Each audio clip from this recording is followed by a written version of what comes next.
শেষ কবে এতটা বিপদে পড়েছিল ইসরায়েল? মাত্র কয়েক ঘন্টার ব্যবধানে ৩টি দেশ থেকে হামলা চালানো হলো মধ্যপ্রাচ্যের একমাত্র ইহুদি সংখ্যাগরিষ্ঠ এই দেশটিতে। মঙ্গলবার স্থানীয় সময় রাতে শুরুটা করে ইরান।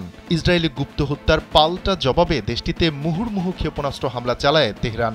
এতে গোটা ইসরায়েল জুড়ে ছড়ায় তীব্র আতঙ্ক।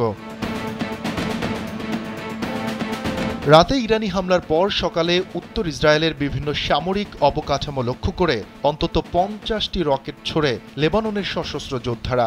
এতে আহত হন বেশ কয়েকজন ইসরায়েলি, যাদের অ্যাম্বুলেন্সে করে সীমান্ত অঞ্চল থেকে হাসপাতালে নেয়ার খবর জানিয়েছে কাতার ভিত্তিক সংবাদ মাধ্যম আল জাজিরা। ২৫০টিরও বেশি ডিজাইন অপশন নিয়ে ওয়ালটন স্মার্ট ফ্রিজ, বোঝে আপনার প্রয়োজন। সবশেষ লোহিত সাগরের তীরবর্তী দেশ ইয়েমেন থেকে হামলা চালানো হয় ইসরায়েলকে লক্ষ্য করে। দেশটির বিদ্রোহী গোষ্ঠী হুতিরা চালায় এই হামলা।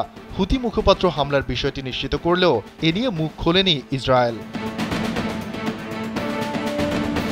সবশেষ চালানো ওই হামলার বিষয়ে হুতি মুখপাত্র ইয়াহিয়া সারি বলেন, তাদের ছোড়া ক্ষেপণাস্ত্রগুলো ইসরায়েলি লক্ষ্যবস্তুতে আঘাত হেনেছে। জানান, লেবানন ও ইরানের প্রতি সমর্থন জানিয়ে এই হামলা।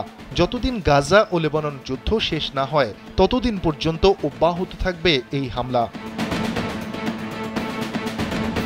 এদিকে লেবাননে স্থলে অভিযান চালাতে গিয়ে সেখানকার ইসলামী প্রতিরোধ যোদ্ধাদের জোরালো প্রতিরোধের সম্মুখীন হয়েছে ইসরায়েলি সেনারা।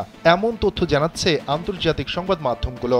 বলা হচ্ছে, সম্মুখ যুদ্ধে ইসরায়েলি সেনাদের সঙ্গে লড়াই চালিয়ে যাচ্ছে প্রতিরোধ যোদ্ধারা।